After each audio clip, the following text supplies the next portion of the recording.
आप देख रहे हैं मिड कैप मंत्रा और बाजार की शुरुआत तो ठीक हुई थी, लेकिन अब बाजार ऊपरी स्तरों से थोड़ा सा हल्का होता हुआ दिखाई दे रहा है। निफ्टी 19,100 के आसपास फिलहाल ट्रेड कर रहा है, उन्हीं लेवल्स के नीचे भी कारोबार करते हुए। तो दिन के निचले स्तरों के आसपास अब मार्केट्स आकर ट्रेड कर रहे हैं। सिमिलर एक्शन आपको सेंसेक्स और बैंक निफ्टी में भी दिखाई देगा। सेंसेक्स भी 150 पौने 200 अंक नीचे है, बैंक निफ्टी भी लेगार्ड है आज के कारोबार में, लाल निशान में ट्रेड करते हुए 100 अंकों की कमजोरी अब देखने को मिल रही है। हालांकि अगर आप मिड कैप स्मॉल कैप्स को देखेंगे तो वो दोनों इंडेक्स भी ऊपरी स्तरों से हल्का हुए हैं, लेकिन फिर भी कंपैरेटिवली बेटर प्लेस्ड हैं और अब आधा % के आसपास की मजबूती आपको मिड कैप इंडेक्स में देखने को मिल रही है। स्मॉल कैप इंडेक्स 1/4% ऊपर कर रहा है ट्रेड। तो कंपैरेटिवली आज मिड कैप्स एक आउट परफॉर्मेंस दिखा रहे हैं आज के सेशन में।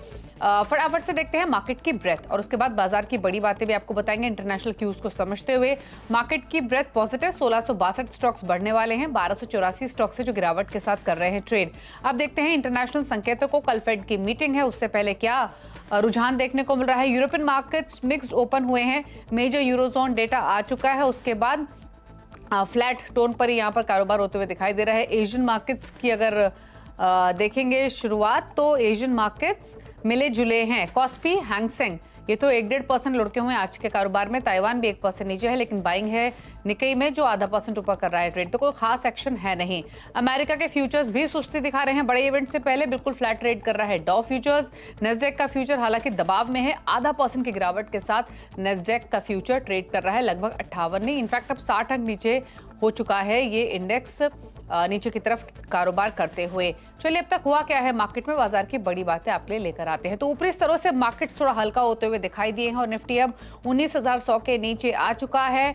बैंक निफ्टी फ्लैट ट्रेड कर रहा है नेगेटिव बायस के साथ, 100 अंकों का दबाव यहां भी है, लेकिन मिड कैप्स में खरीदारी आधा % ऊपर। आउट परफॉर्मेंस देखने को मिल रही है सरकारी बैंकों के इंडेक्स में। पीएसयू बैंक इंडेक्स तेजी के साथ कारोबार करते हुए आज के सेशन में। पॉकेट्स देखेंगे तो energy, capital goods, health care stocks, oil and gas, IT, ये वो पॉकेट्स है जो दबाव के साथ कर रही हैं ट्रेड।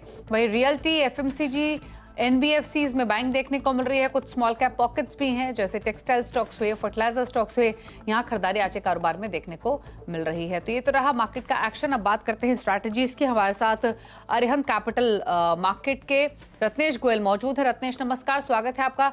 बताइए पहले तो इंडेक्स पर राय, निफ्टी बैंक निफ्टी लेगार्डी दिखाई दे रहे हैं, क्या रेंज देख रहे हैं क्लोजिंग तक, क्या व्यू? गुड आफ्टरनून दीपाली जी, गुड आफ्टरनून एवरीवन, सभी दर्शकों को नमस्कार। अगर निफ्टी इंडाइसेस की बात करें तो डेफिनेटली अभी थोड़ा सा कंसोलिडेशन में दिखाई दे रहा है। ऐसा लगता है कि आज के सत्र में थोड़ा सा भी जो जो कंसोलिडेशन चल रहा है कंटिन्यू रह सकता है। तो इंडाइसेस में बहुत ज्यादा बड़े ट्रेड नहीं बनेंगे, पर अभी भी थोड़ा सा अगर हायर साइड पर हम जाएंगे थोड़ा सा सप्लाई देखने को मिलेगा। मेजर जो रेंज रहेगी 19,150 ही रहेगी हायर साइड में देखने के लिए। अगर 19,150 के ऊपर हम बंद करते हैं तो थोड़ी सी ये उम्मीद जगेगी कि हम 19,220 तक के लिए जा सकते हैं। डाउन साइड में जो सपोर्ट रहेगा वो 19,020 के आसपास में आएगा। तो ओवरऑल मुझे ऐसा लगता है कि अभी हम जो निफ्टी में देखेंगे तो ओवरऑल इसी रेंज में हम ट्रेड करते रहेंगे। बैंक निफ्टी देखें तो बैंक निफ्टी थोड़ा सा ज्यादा ओवरऑल निफ्टी के कंपैरिजन थोड़ा सा ज्यादा कमजोर है बैंक निफ्टी, क्योंकि बैंक निफ्टी में ऑलरेडी 200 मूविंग एवरेज के नीचे क्लोजिंग दे दी थी। आज के सत्र में उसने ओपनिंग दी, पर वापस से ट्रेड करते हुए वापस से हम नीचे फिसल गए और 200 मूविंग एवरेज के नीचे आ गए। तो मुझे ऐसा लगता है कि बैंक निफ्टी में थोड़ी सी कमजोरी जो है वो बनी हुई रह सकती है। बैंक निफ्टी थोड़ा सा अंडर परफॉर्म कर सकता है कंपेयर टू द निफ्टी। तो बैंक निफ्टी में अगर हम कहीं पे भी 43,100 से 43,200 के आसपास में आते हैं तो वहां पे थोड़ा सा सेल के लिए हम सोच सकते हैं, जो कि 43,350 के स्टॉप लॉस है। मुझे ऐसा लगता है कि नीचे में कहीं ना कहीं वापस से हम 42,700 से 42,600 की रेंज में देख सकते हैं। तो ओवरऑल थोड़ा सा बैंक निफ्टी में कॉशन रहना चाहिए। निफ्टी या थोड़ा सा मिड कैप स्टॉक्स में थोड़ा सा मूवमेंट हमको कंटिन्यू रह सकता है। ओके, अच्छा, कुछ स्टॉक स्पेसिफिक ट्रेड्स निकाले हैं क्या आपने? बिल्कुल, जैसा मैंने कहा कि थोड़ा सा कुछ मिड कैप में हमको मोमेंटम देखने को मिल सकता है। तो जो 3 स्टॉक्स है मेरे पास में, तो तीनों स्टॉक्स पे मेरे हिसाब से हमारे दर्शकों को इंट्राडे के लिहाज से भी और थोड़ा सा मिड टर्म के लिहाज से भी ध्यान देना चाहिए। तो इसमें पहला जो स्टॉक्स है वो सीडीएसएल है। सीडीएसएल में काफी अच्छा एक कंसोलिडेशन का ब्रेकआउट आज के सत्र में हमको देखने को मिला है, काफी अच्छी वॉल्यूम एक्टिविटी देखने को मिली है। तो मुझे ऐसा लगता है कि सीडीएसएल में कहीं ना कहीं यहाँ पे 1410 रुपए का स्टॉप लॉस लगा लेना चाहिए। ऊपर में जो टारगेट बनेंगे अभी बहुत ही नियर टर्म में 1500 तक के बन सकते हो। कोई मिड टर्म के लिहाज से व्यू रखना चाहेगा तो यहाँ पे 1610 तक के भी टारगेट यहाँ पे हमको सीडीएसएल में देखने को बन सकते हैं। दूसरा जो स्टॉक्स है वो परसिस्टेंट है। परसिस्टेंट में पूरा आईटी सेक्टर को आउट परफॉर्म कर रहा है। इसमें एक फ्लैग पैटर्न का अच्छा ब्रेकआउट देखने को मिला था। तो मुझे ऐसा लगता है कि परसिस्टेंट में भी थोड़ा सा कोई मिड टर्म के लिहाज से भी रखना चाहे तो रख सकता है, और अगर इंटरडे के लिहाज से लेना चाहे तो वो भी ले सकता है। इंटरडे के लिहाज से स्टॉप लॉस लगा लें यहाँ पे 6120 का। मुझे ऐसा लगता है कि इसमें टारगेट जो बन सकते हैं वो 6190 से 6220 तक के बन सकते हैं। और एक तीसरा स्टॉक है शेल्बी हॉस्पिटल। शेल्बी में काफी अच्छा consolidation continue higher high formation देखने को मिल रहा है। ये भी इंडाइसेस मिड कैप इंडाइसेस में आउट परफॉर्म कर रहा है। अपने की एवरेजेस के बाद में सपोर्ट लेके काफी अच्छा इसने वापस से मोमेंटम दिखाया है। तो यहाँ पे स्टॉप लॉस लगा सकते हैं 260 रुपए का। ऊपर में जो टारगेट बन सकते हैं वो 320 रुपए तक है। ओके, चलिए, तो ये ट्रेड्स आपको रेकमेंड किए गए हैं जहां पर आप खरीदारी की पोजीशंस इनिशिएट कर सकते हैं। शेल्बी आपके स्क्रीन पर 277 पर फिलहाल कारोबार करते हुए 14 रुपए की मजबूती के साथ। लेकिन चलिए अब बात करते हैं मिड कैप्स के। इंडेक्स तो आपने देखा है 0.5% ऊपर कारोबार करते हुए आज के सेशन में, लेकिन अब पॉकेट्स लेकर आते हैं एक एक करके आपके सामने। शुरुआत करेंगे आज के सेशन में एनबीएफसी के साथ, जहां पर खरीदारी देखने को मिल रही है। रेपको होम फाइनेंस 7.5% ऊपर, पीएनबी हाउसिंग में हम 4.5% की तेजी देख रहे हैं। उजीवन 2.5% ऊपर और साथ ही निप्पॉन लाइफ इंडिया में भी 3.5% का उछाल देखने को मिल रहा है। एफएमसीजी में कोलगेट 2% ऊपर, 2% ऊपर पतंजलि फूड्स।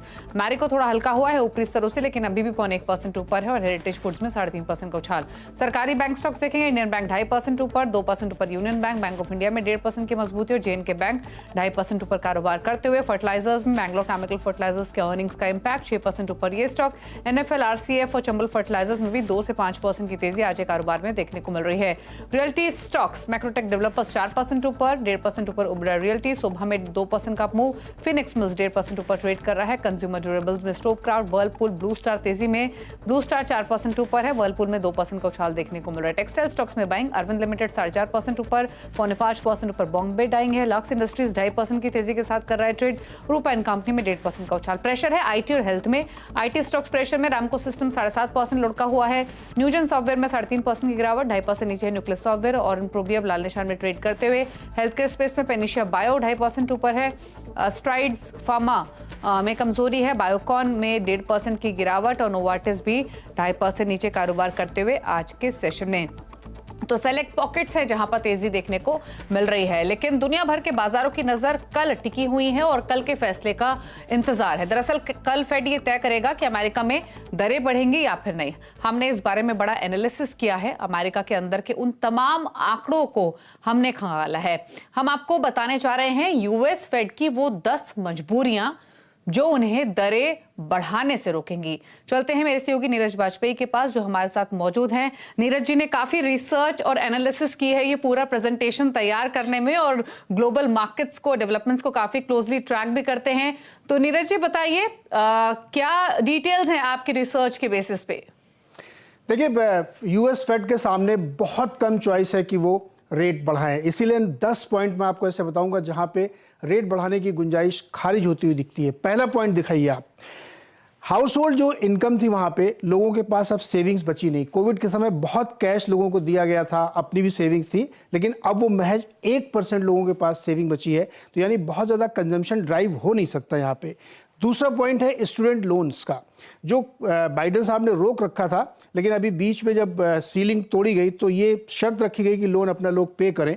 तो करीब 4 करोड़ 40 लाख लोग हैं जिनके पास स्टूडेंट लोन है, और 1 अक्टूबर से इसका रिपेमेंट शुरू हो गया है। $1.6 ट्रिलियन का लोन है जिसका रिपेमेंट शुरू हुआ है, यानी लोगों के ऊपर एक और बोझ पड़ रहा है। तीसरा देखिए आप, स्टिकी इन्फ्लेशन है। पीसी जिसको फेड बहुत करीब से देखता है वो 4% के आसपास बना हुआ है, और फेड का टारगेट 2% है, यानी अभी भी दुगना है और वो नीचे नहीं आ रहा है।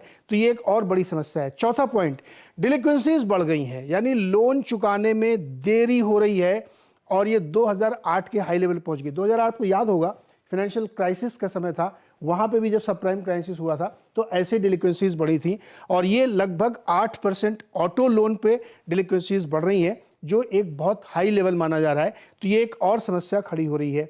आइए 5वें पॉइंट पे, डिफ़ॉल्ट रेट बढ़ गया है। अब तक हमने लोन के डिफ़ॉल्ट अमेरिका में नहीं सुने थे, लेकिन अब धीरे धीरे जो छोटे बैंक हैं उनके लोन डिफ़ॉल्ट होने लगे हैं, और ये लगभग 6% के आसपास पहुंच गए हैं, जो बहुत हाई रेट है। 6वां पॉइंट आइए, इंटरेस्ट कवरेज रेशियो, यानी जो कंपनियां लोन लेती हैं, जो लोग लोन लेते हैं, उसका जो खास तौर पे कंपनियां जो कवरेज करती हैं, लोन रिपेमेंट करती हैं, वो अब कम होता हुआ दिख रहा है। 2021 में 9.5% इंटरेस्ट कवरेज था, जो अब घट के 7.5% पे आ गया है।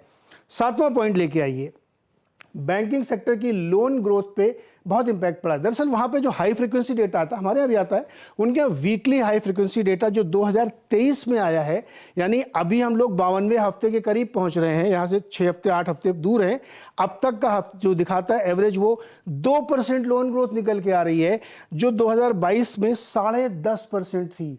क्यों ऐसा हुआ? क्योंकि होम लोन वहाँ पे 8.5% पे पहुँच गया है, ऑटो लोन 8% पे पहुंच गया है, इसलिए लोन ग्रोथ पे काफ़ी असर पड़ रहा है और छोटे बैंकों के सामने तो बहुत मुश्किल आ रही है। 8वें पॉइंट पे आइए, तेल की कीमतें, कच्चे तेल की कीमतें $90 के आसपास चल रही हैं और खाड़ी में जो तनाव है उसकी वजह से नीचे नहीं आ रही, काफ़ी वोलेटाइल है। अगर कोई स्थिति ऐसी बनती कि वो टेंशन बढ़ता है तो ये कीमतें बहुत ऊपर जा सकती हैं। जो वर्ल्ड ऑर्गेनाइजेशंस हैं उनका यह मानना है कि $150 तक प्राइस जा सकता है अगर टेंशन एस्केलेट हुआ है। गोल्डमैन सैक्स भी $150 की बातें कर रहा है, तो इसलिए कच्चा तेल एक और बड़ा रिस्क यहाँ पे बना हुआ है। इसके बाद के पॉइंट 9th में आइए, चीन, जापान और यूरोप की इकॉनमी नियर रिसेशन पे है। चीन में तो आपने सुना ही होगा कितनी कंपनियां डिफॉल्ट कर रही हैं रियल एस्टेट की, बहुत कोशिश के बावजूद रिवाइव नहीं हो पा रहा है। जापान में भी महंगाई काफ़ी बढ़ चुकी है, काफ़ी मुश्किल के दौर से गुजर रहे हैं और यूरोप में जर्मनी खास तौर पे रिसेशन के मुहाने पे खड़ी हुई है, तो ये एक और ग्लोबल सुस्ती का संकेत है। और 10वां पॉइंट आइए, नॉन इकोनॉमिक रीजन से यूएस में रेट्स बढ़ रहे हैं। नॉन इकोनॉमिक रीजन्स क्या है? यूएस डाउनग्रेड हुआ था, जापान में जो यील्ड कर्व है उसको 0.5 से बढ़ाकर 1% कर दिया गया, क्योंकि जापान सबसे बड़ा बॉन्ड होल्डर है यूएस ट्रेजरी का। यूएस में डेफिसिट लगातार बढ़ रहा है क्योंकि सरकार बहुत कर्ज ले रही है अपनी स्कीम चलाने के लिए, तो एक वो वजह भी है। फेड की जो क्वांटिटी टाइटनिंग चल रही है, यानी अपनी बैलेंस शीट को श्रिंक कर रहे हैं, वो भी एक नॉन इकोनॉमिक रीजन है। और लास्टली, चाइना का जो एक्सपोर्ट है यूएस की तरफ वो घट रहा है, इसलिए उसके पास डॉलर कमा रहे हैं, इसलिए वो डॉलर रिसाइकलिंग यानी बॉन्ड में खरीदारी नहीं कर पा रहा है। तो ये नॉन इकोनॉमिक रीजन है। इकोनॉमिक रीजन होता है डिमांड एंड सप्लाई, जो कि नहीं दिख रही। तो इन 10 कारणों से मुझे लगता है कि फेड ब्याज दरें बिल्कुल नहीं बढ़ाएगा, पॉज रखेगा। लेकिन अगर किसी हालत में उसने बढ़ाया और इस नाजुक स्थिति में भी रेट बढ़ा रहे हैं, तो यूएस मार्केट और इकोनॉमी की वाट लग सकती है। अच्छा नीरज जी, क्विकली एक चीज और, क्योंकि आप इन डेवलपमेंट्स को बहुत बखूबी समझते हैं, कितना सरोकार आप इस बात से रखते हैं जो कुछ ग्लोबल ट्रेडर्स की तरफ से स्टेटमेंट आ रहे हैं कि 2023 में तो शायद फेड की तरफ से कोई हाइक होगा ही नहीं, अगर हाइक हुआ भी इन सिनेरियो के बीच में तो शायद वो 2024 के मिड तक एक्सटेंड हो सकता है। आप कितना सरोकार रखते हैं इस बात से?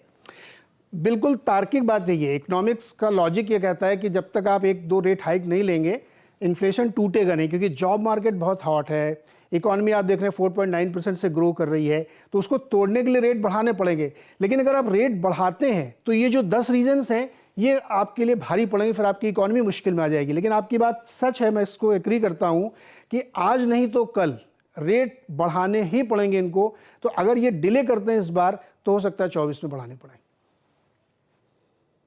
जी शुक्रिया नीरज जी, विस्तार में आसान भाषा में समझाने के लिए। क्या स्थिति है अमेरिका में, क्या मजबूरियां हैं फेड की और क्या एक्सपेक्ट करना चाहिए फेड की आने वाली पॉलिसी मीट या मीटिंग्स की तरफ से। चलिए रुक रहे हैं इसी के साथ एक ब्रेक के लिए। ब्रेक के उस पर अर्निंग्स पर फोकस करेंगे, पिटलाइट के कैसे नंबर्स रह सकते हैं बताएंगे आपको छोटे से ब्रेक के बाद।